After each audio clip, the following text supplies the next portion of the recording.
आज आपण मटरचे आप्पे बनवणार आहोत. बघा किती छान दिसतात. त्यासाठी आपण 1 वाटी मटर शिजून घेणार आहोत.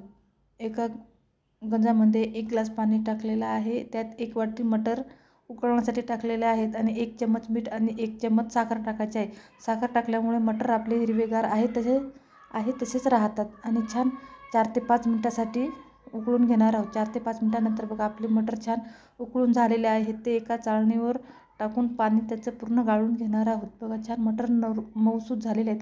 दुसऱ्या जारमध्ये आपण मिक्सिंग जारमध्ये आपण 5-6 लसणाच्या पाकळ्या आणि 2 ते 3 हिरव्या मिरच्या आणि 1 जिरं चम्मच आणि त्याच भांड्यामध्ये आता आपण उकळलेले मटरदाणे टाकून घेणार आहोत आणि छान मिक्सरमध्ये बारीक करून घ्यायचे आहे. बघा आपले मटर एक राहिलेले आहेत आणि लसणाच्या कळ्या पण तशाच राहिलेल्या आहेत. थोडंसं पाणी टाकून पुन्हा एकदा फिरून घेणार आहोत. बघा आता आपलं बॅटर तयार झालेलं आहे. ते पूर्ण एका गंजामध्ये काढून घ्यायचं आहे. बघा पूर्ण एका गंजामध्ये काढून घेत आहे. बघा त्यामध्ये 1 वाटी रवा, 1 वाटी मटरसाठी 1 वाटी रवा आणि अर्धा वाटी दही, 1 टोमॅटो, 2 मिडियम साईजचे कांदे आणि थोडीशी कोथिंबीर छान टाकून मिक्स करून घ्यायचं आहे. बघा आणि थोडंसं चवीपुरतं मीठ टाकून घ्या.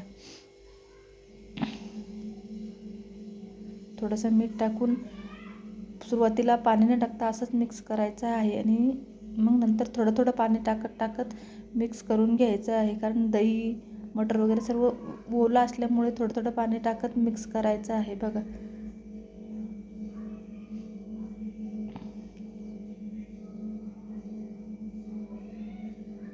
थोडं पाणी टाकत मिक्स करायचं आहे आणि त्यात गुठळा राहू द्यायचा नाही. छान एकजीव मिक्स करून घ्यायचं आहे.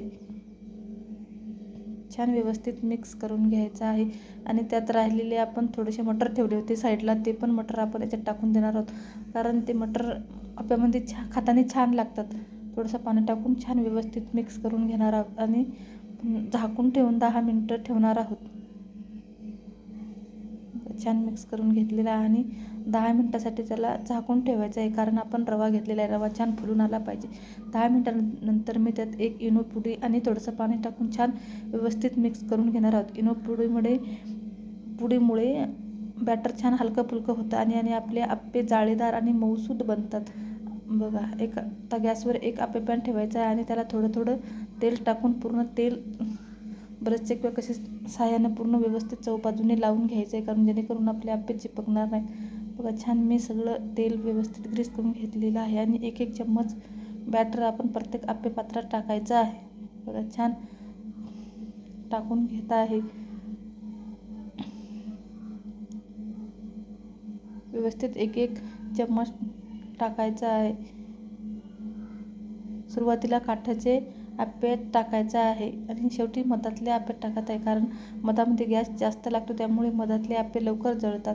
त्यामुळे पहिले सुरुवातीला काठाले टाकायचे. 5 मिनिटासाठी मी मंद आचेवर भाजून घेतलेले आहेत. गॅस मिडियमच ठेवला होता. 5 मिनिटानंतर मी आप्पे पूर्ण पलटून घेत आहेत. बघा 5 मिनिटानंतर आपले आप्पे छान भाजलेले आहेत. गॅस मोठा केला नव्हता.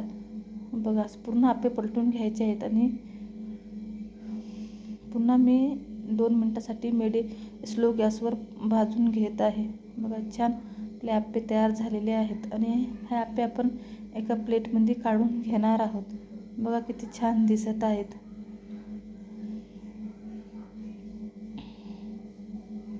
बघा किती छान आप्पे झालेले आहेत आपले. वरतून किती छान खरपूस दिसत आहेत आणि मधातून खूप लुसलुशीत आहेत. बघा वरतून किती खरपूस आणि मधातून बघा किती मऊसूत झालेले आहेत. बघा आजची रेसिपी आवडल्यास चॅनलला लाईक आणि शेअर करा. थँक्यू.